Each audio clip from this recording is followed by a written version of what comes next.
हर news मंच देख रहे हैं आप और मैं हूं विशाल वैभव। आपको बता दें कि दुसाध चेतना सम्मेलन में पहुंचे बीजेपी के वरिष्ठ नेता सुबोध पासवान मौजूद थे और उनसे जब हमारी बात हुई तो उन्होंने बताया कि जो मांग थी उस मांग को सरकार के समक्ष रखा गया है और सरकार इस मांगों पर विचार करेगी। लेकिन जो सबसे बड़ी बात उन्होंने कही, चूँकि मंच से भी उन्होंने संबोधन किया था और हमारे साथ बातचीत में भी उन्होंने कहा कि कुछ जातियां जो है एससी में शामिल हो गई थी, जो कि गलत तरीक़ों से शामिल हो गई थी। तो कहीं ना कहीं ये इशारा जो है उनका पान ताती तत्वा समाज पर था कि जो है ये जाति या गलत तरीके से एससी में आ गई थी। लेकिन हम इसके लिए सर्वोच्च न्यायालय का धन्यवाद देंगे कि सर्वोच्च न्यायालय ने इस बातों को समझा और उन्हें तत्काल एससी से बाहर किया।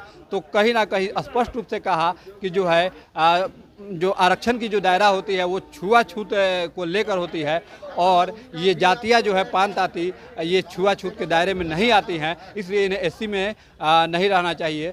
ऐसा सुबोध पासवान ने न्यूज मंच के साथ बातचीत में कहा। तो क्या कुछ कहा है सुबोध पासवान ने, आपको छोड़ जाते हैं उनके प्रतिक्रियाओं के साथ। बने रहिए न्यूज मंच के साथ। न्यूज मंच के लिए प्रदीप कुमार के साथ विशाल वैभव, पटना। आज जो है दुसाध चेतना सम्मेलन का आयोजन किया गया था, क्या कुछ कहेंगे इसका? देखिए, दुसाध चेतना का महासम्मेलन जो था वो अपने समाज को जागरूक करने के लिए, उनको संगठित करने के लिए और जो अपनी राजनीतिक विरासत जो दुसाध समाज खोया है उसको पुनः स्थापित करने के लिए, सामाजिक रूप से जो हम अपनी रास्ता पे आए हैं उसको भी स्थापित करने के लिए ये सम्मेलन का आयोजन किया गया है। इस सम्मेलन के माध्यम से जो हमारी समाज की जो प्रमुख मांगे हैं उस मांग को भी हमने अपने प्रतिनिधि जो हैं दुसाध समाज के उनसे रखा है। आने वाला समय में ये जिला स्तर तक ये कार्यक्रम की रचना है और जो इस दुसाध का बात सुनेगा, दुसाध की बात कहेगा, दुसाध की बात मानेगा, उसके लिए समाज बढ़ चढ़ कर के आगे हिस्सा लेगी, चाहे वो राजनीतिक क्षेत्र में हो या सामाजिक क्षेत्र में हो या सभ्यता के क्षेत्र में हो। तो ये पूरा संगठन के रूप में काम करके आगे बढ़ेगी और जो हमारा हक और हुक्म की बात करेगा दुसाध समाज उसी के साथ जाएगा। आज जो आप लोगों ने मांगे रखी है, बिहार सरकार के मंत्री यहाँ मौजूद थे, तो क्या लग रहा है कि उस मांगों पर कितना विचार होगा? निश्चित रूप से वो विचार करेंगे, नहीं तो समाज भी उनके लिए विचार करेगी।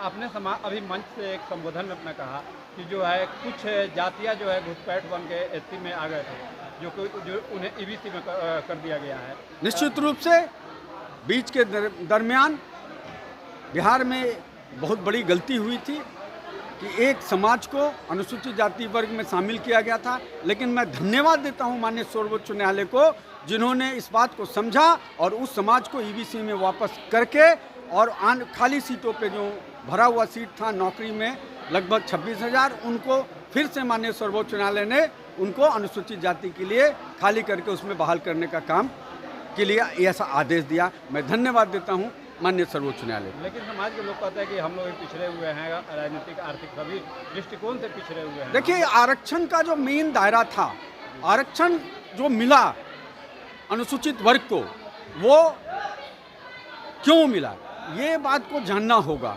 आरक्षण का मेन दायरा था अछूत, हमसे छुआछूत की भावना, हमारी अवहेलना, हमको पानी नहीं पीना, हमको चापाकल पे नहीं जाना, हमको तालाब में नहीं नहाना, इसके कारण अनटचेबिलिटी को आरक्षण दिया गया।